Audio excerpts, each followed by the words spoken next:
Alors là, j'ai une deuxième partie qui va vous sortir en fait de ce que ça, c'est un peu déjà ce que j'avais plus ou moins dit dans la vidéo.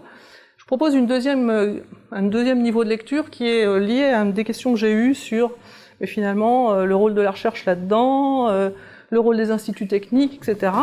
Et donc cette lecture, elle est plutôt en termes de système de connaissances agricoles, c'est-à-dire du système constitué de l'ensemble des relations entre institutions de formation, de conseil, de recherche et les producteurs eux-mêmes. C'est de la biblio qui vient de notamment Niels Rawlings dans les années 80, les premiers papiers. La question, et moi l'impression que j'ai par moment, hein, pas tout le temps, il ne faut pas caricaturer, c'est que les recherches en agroécologie, en termes de système de connaissances agricoles, elles demeurent malgré tout, ancré dans ce qu'on appelle le transfert de technologie.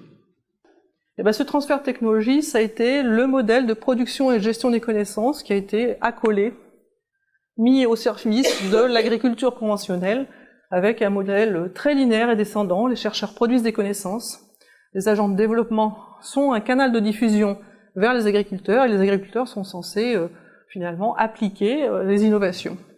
Donc un produit très descendant et piloté par la recherche essentiellement. L'agronomie s'est développée un peu comme ça, hein, avec l'idée de résoudre des problèmes de production, guidés largement par des objectifs d'augmentation, et une visée productiviste qui était complètement accolée à ce modèle-là. Dans ce schéma-là, la technologie est vue comme la solution. D'accord ? On a un problème, on résout le problème et on formalise, on conçoit, on teste, on adapte une technologie qui est vue comme une solution aux problèmes des agriculteurs ou aux problèmes en général de la production.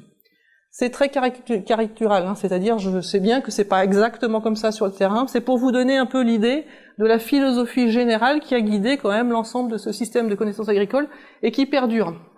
Si je dis qu'il perdure, c'est qu'on le voit encore largement institutionnalisé. Si je prends l'exemple de la gestion des races, c'est une organisation qui est très intensive en connaissances et qui est centralisée autour de la recherche. L'objectif est connu, il est unique, on sélectionne les meilleurs individus sur un seul critère, la production individuelle. Elle peut être multifactorielle, hein, elle peut être d'abord de quantité, de qualité, etc. On a chaque fois rajouté des critères différents, mais quand même c'est la production individuelle qui est évaluée. Alors vous pouvez pas lire le schéma, c'est normal. C'est juste pour montrer qu'il y a un ensemble de données qui sont collectées dans les fermes, auprès des éleveurs, qui remontent par les centres techniques, par les techniciens, les centres techniques, jusqu'à l'INRA. En tout cas, je sais pas comment c'est organisé ici, mais en tout cas, en métropole, c'est comme ça, qui montre un grand centre, le centre de traitement de l'information génétique à Jouan-Josas, qui va mouliner, on va dire, tout ça, et puis qui va produire ce qu'on appelle les index génétiques. Donc, une forme d'instrumentation finalement, et ces index génétiques sont censés pouvoir aider l'éleveur dans son choix notamment de la reproduction, du renouvellement de son troupeau.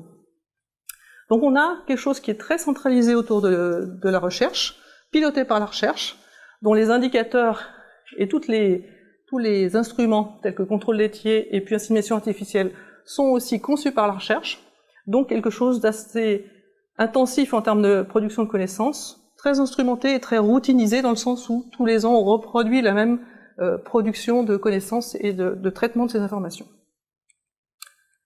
Alors, ce transfert de technologie, très classiquement on dit, il se heurte finalement à une mauvaise adoption, les agriculteurs, on se désole, ils n'adoptent pas les innovations qui sont produites par la recherche. Alors on a plein d'explications, ils sont résistants vis-à-vis du progrès, avec des guillemets. Là, c'est l'éleveur qui ne veut pas se faire remplacer par un GPS. Certaines fois, on dit même que leurs pratiques sont irrationnelles. Hein, je mets cette photo parce que c'est le cas de la Malèche tête noire dans les Pyrénées-Atlantiques, où il y a bon nombre d'éleveurs qui sélectionnent leurs brebis, non pas sur le critère, non pas sur l'index génétique dont je parlais juste avant, mais sur la beauté des cornes.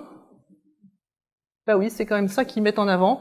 Et la beauté des cornes, mais aussi la rusticité. Voilà. Allez mesurer la rusticité, là, les généticiens sont bien en peine de la mesurer et de l'inclure dans leurs index génétiques. Donc, pratique irrationnelle, avec des guillemets. L'autre explication, c'est ce décalage entre le laboratoire et la ferme qui est bien connu. Sur la ferme, c'est super compliqué, super complexe, et puis en laboratoire, on est obligé de simplifier. Donc, si ça marche pas, cette transfert, c'est qu'il faut continuer à affiner ce qu'on fait dans les labos. D'accord? Donc on va rajouter une couche de modèle dans ce modèle, on va faire un modèle plus complexe, on va rajouter un module à ce modèle, etc., etc.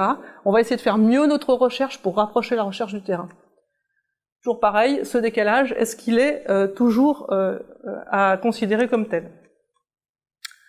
Alors moi, j'ai une autre explication, en fait, je vous propose une autre explication, c'est de mettre derrière, finalement, le postulat épistémologique qu'il y a derrière ce transfert de technologie, c'est de se dire que toute connaissance, elle doit d'abord, avant tout, être valide scientifiquement, peut être formalisée, on peut faire des bouquins, des petits livres rouges à l'INRA, etc.